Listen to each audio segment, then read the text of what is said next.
Imagine missing out on the biggest tournament of your life. The squad's not training. The fans have moved on. Your summer has already started. And then, 10 days before kickoff, your phone rings.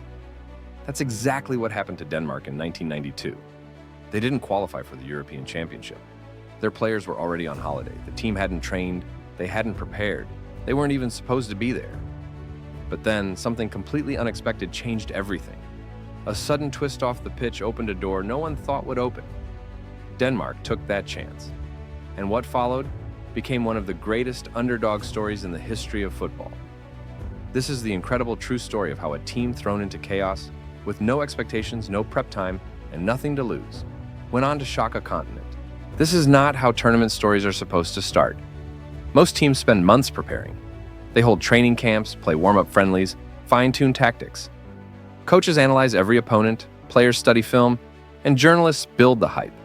But in 1992, Denmark did none of that, because Denmark didn't qualify for the tournament. They weren't supposed to be in Sweden. Their players were scattered across Europe, relaxing on beaches or fishing at summer cabins. Some hadn't touched a football in weeks. For them, the season was over. The tournament was just something to watch on TV. But then came the phone call. 10 days before the first match of Euro 92, the world changed. Yugoslavia, the team that had topped Denmark's qualifying group, was disqualified due to the outbreak of war in the Balkans. UEFA needed a replacement. There was only one option: the runners-up, Denmark. Just like that, the team went from watching the tournament to playing in it. No preparation, no plan, no real fitness. Just a scramble to get boots on and flights booked. Some players had to cut vacations short. Others weren't even sure if they could get back in time. Manager Richard Møller-Nielsen had only a handful of days to reassemble his squad. It wasn't just chaotic. It felt impossible. Expectations were rock bottom. Even Danish fans didn't believe anything special would happen. In fact, many weren't happy with the team's defensive style under Nielsen. There was no star power, no magic playmaker. The country's best-known player, Michael Laudrup, wasn't even on the squad. He'd opted out after falling out with the coach months earlier. On paper, Denmark were a side thrown together at the last minute. And now, they were being dropped into Group A, alongside three heavyweights: England, France, and the host nation, Sweden. No one gave them a chance. Their opening game came against England, a solid team with experienced Premier League talent. But Denmark didn't look overwhelmed. They looked organized, disciplined, compact. It wasn't pretty, but it was effective. They fought hard for a 0-0 draw. Not exactly thrilling, but it sent a quiet message. Denmark wasn't here to roll over. Then came Sweden, the hosts, full of confidence, backed by a stadium roaring with yellow shirts. Denmark lost that match 1-0. And that, many assumed, was the end of the story. A good effort, but nothing more. But Denmark still had one game left, against France. Now this was a serious challenge. France had talent across the pitch. Eric Cantona, Jean-Pierre Papin, Didier Deschamps.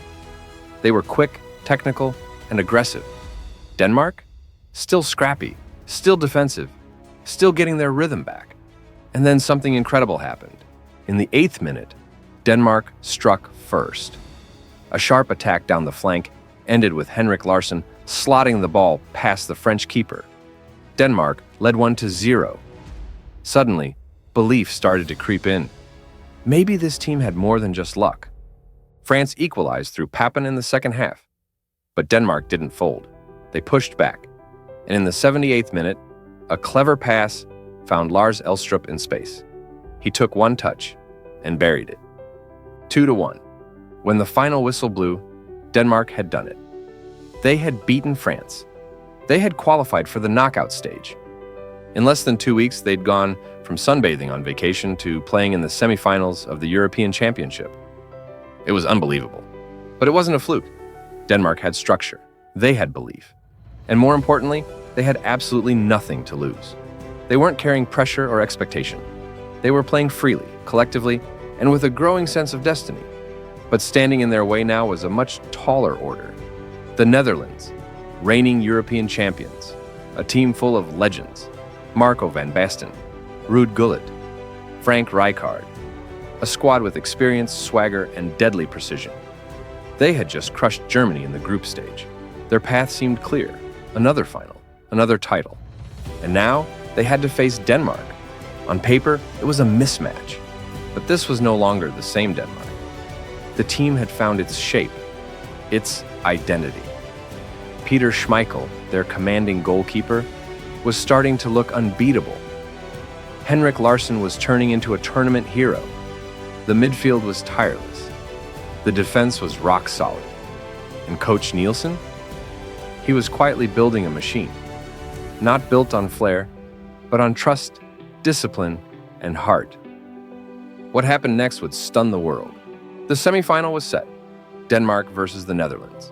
It was David against Goliath, again.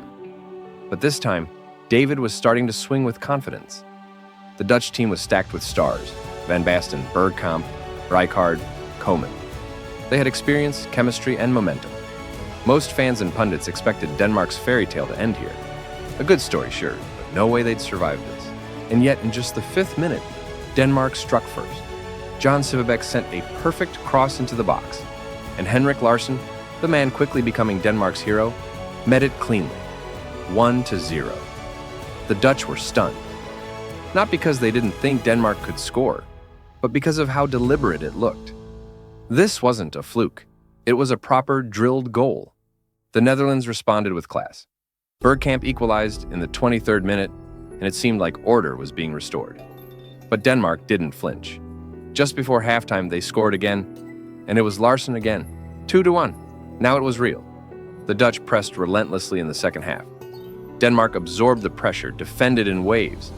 But in the 86th minute, Frank Rijkaard finally broke through. 2-2. Extra time. For 30 minutes, the teams battled, exhausted, knowing what was on the line, but no goals came. It was going to penalties. This was the moment fairy tales usually fall apart. But Denmark were calm. They converted their first 4 penalties flawlessly. The Dutch did too. Then came Kim Christoften, stepping up for Denmark's 5th. He scored. The pressure shifted. Now it was Marco van Basten, one of the greatest strikers in the world, cool, clinical, ruthless. He walked up with all the weight of expectation. He struck the ball cleanly. And Peter Schmeichel saved it. A full stretch dive to the left. Massive hands palming the ball away. Game over. Denmark were going to the final. The world could barely believe it. From vacation mode to beating the defending champions, Denmark weren't just lucky anymore. They were dangerous. But now came the biggest test of all, the final, against Germany, the reigning World Cup champions. Efficient, brutal, relentless. Germany had lifted the World Cup just 2 years earlier. They had power in every position: Matthäus, Klinsmann, Riedel. The feeling was clear. The miracle ends here. Except, it didn't. Just 18 minutes into the final, John Jensen, a defensive midfielder known more for hard tackles than silky goals, unleashed a thunderbolt. A shot so pure, so unexpected, it stunned everyone watching. The net bulged. 1-0 Denmark.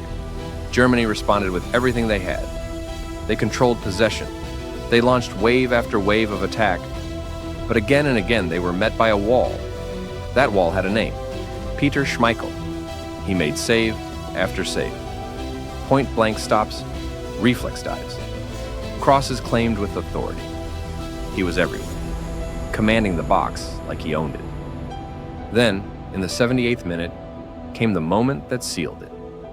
Kim Vilfort, a man who had briefly left the tournament to be with his gravely ill daughter, who returned only days before the final, picked up a loose ball on the edge of the box. With a calm touch and a fierce strike, he beat the keeper. Do shunya. You could feel it, the belief turning into reality. The minutes ticked away, and Germany couldn't break through. And then, the final whistle. Denmark were champions of Europe. A team that didn't qualify, a team that had 10 days to prepare, a team without its biggest star, a team that just kept going. They had done the impossible. They hadn't scraped by. They had beaten France, the Netherlands, and Germany, 3 of Europe's strongest teams. They didn't rely on luck or hope. They had tactics, grit, cohesion, and most of all, belief. Coach Richard Müller Nielsen, criticized and doubted for years, became a national hero. His simple, no-nonsense style worked. He didn't need flair, he needed discipline. And that's what he got. Henrik Larsson, the unexpected star, finished the tournament with 3 goals. John Jensen's screamer is still replayed in highlight reels. Kim Vilfort's goal and his emotional story gave the final a heartbeat. But the heart of the team? Peter Schmeichel, the wall, the leader, the legend. Denmark's Euro 1992 triumph remains one of the greatest underdog stories in the history of football. It wasn't flashy, it wasn't filled with megastars, but that's what made it special. It reminded the world that in football, anything is possible. That even the team that wasn't invited at first can rise to the top. That belief, teamwork, and resilience can go further than anyone expects. They were supposed to watch the tournament from home. Instead, they lifted the trophy. And that is the story of Denmark, the team that answered the call and made history. Stories like this are why we love football, not because of trophies or stats, but because of what's possible. Because every once in a while, a team like Denmark comes along and reminds us that the game isn't just about powerhouses and favorites. It's about heart, it's about belief, it's about proving the world wrong. They weren't supposed to be there, and yet they went all the way. So if this story gave you chills, if it reminded you why football matters, hit that like button. And let me know in the comments, what's your favorite underdog moment in football history? There are plenty more where this came from, and we're just getting started. Thanks for watching, and I'll see you in the next one.